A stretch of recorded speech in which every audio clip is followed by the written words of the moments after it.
Joanis, tua candidatura começou a ser construída como uma filiação democrática no PSOL, sem compromissos orgânicos com a legenda. Uhum.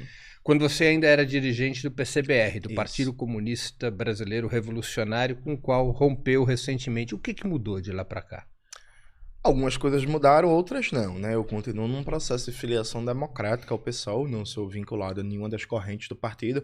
O PSOL, para quem eventualmente não sabe, é um partido de correntes, né? Dentro do partido tem vários mini partidos e, objetivamente, a dinâmica interna do PSOL é que é difícil ter um militante que não tem uma corrente, né? A militância no É como no PSOL PT.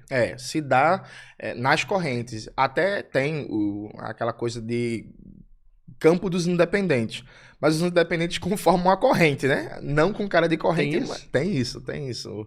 No Rio de Janeiro é bem forte o campo dos independentes do PSOL, que é a corrente dos independentes, enfim. Então não estou vinculado a nenhuma corrente do PSOL, continua sendo uma filiação democrática.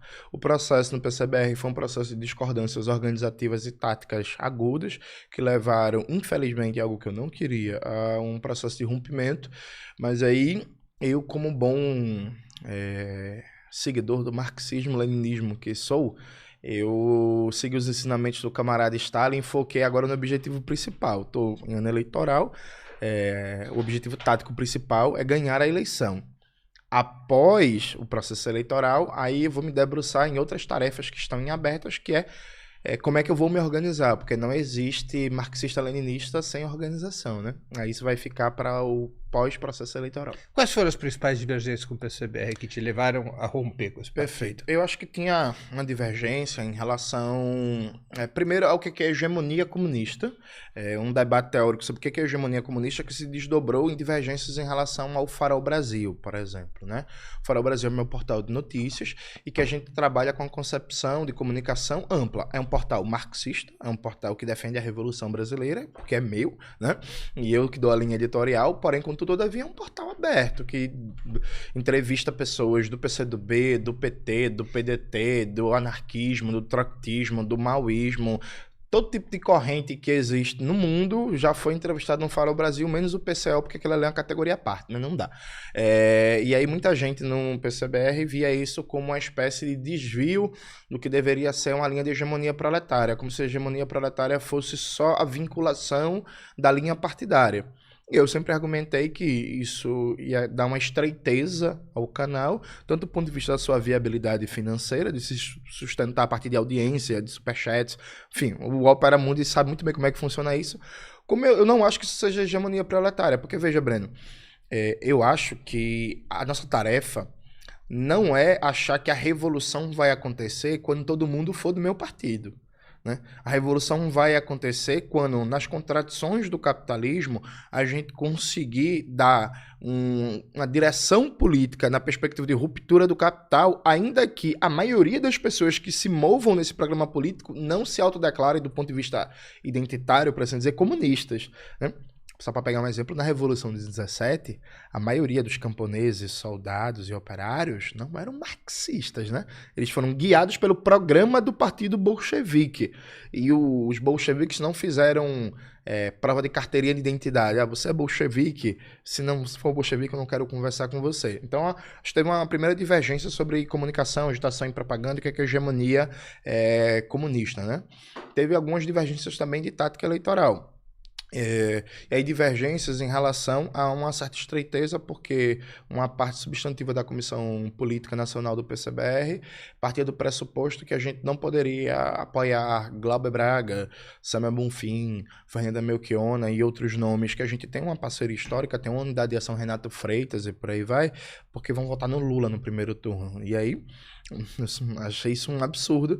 Como é que a gente ia chegar e explicar para vários setores dos movimentos populares, dos sindicatos da juventude, a gente não vai votar no Glauber Braga não, no Rio de Janeiro não. O cara que enfrentou o orçamento secreto, Arthur Lira, que rodou o país denunciando esse parlamentarismo orçamentário, né, oficioso, porque ele vai votar no Lula.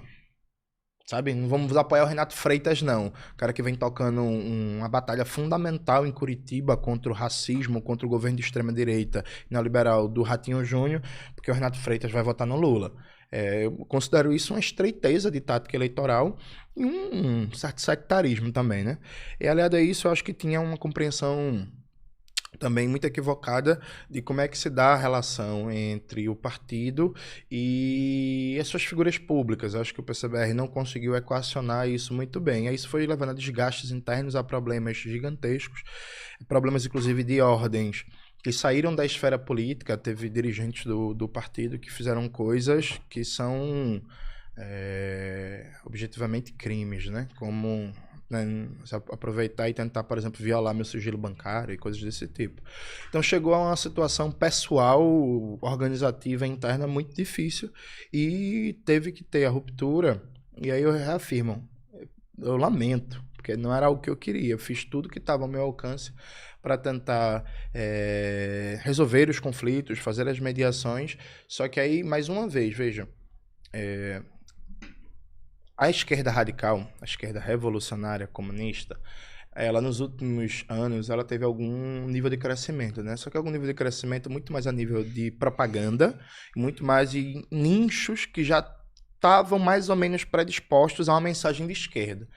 Eu acho que a maioria das pessoas que passaram a aderir ao marxismo a partir dessa nova onda de comunicadores de esquerda e de crescimento de organizações como a UP e por aí vai, eram muito mais pessoas que já eram de esquerda e progressista e foram mais à esquerda do que pessoas do povão, por assim dizer, que não tinham experiência organizativa e começaram a se organizar pela primeira vez. Eu acho que a gente entrou numa época histórica que a gente está na prova de fogo. É preciso mostrar força real dessa esquerda radical. Então, uma coisa que o Humberto Matos sempre fala que eu acho muito bom. Pô, a gente tá dizendo que quer fazer a revolução. Se a gente não consegue convencer as pessoas para sair de casa para votar no domingo, é difícil, né? Dizer que a gente vai conseguir fazer a revolução se a gente não consegue eleger um vereador, um deputado estadual no Brasil inteiro.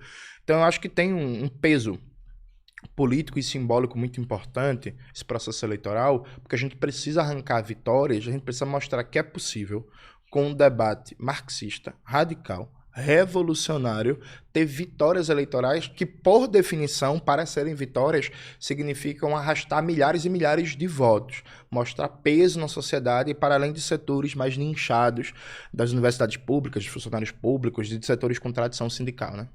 Você tinha participado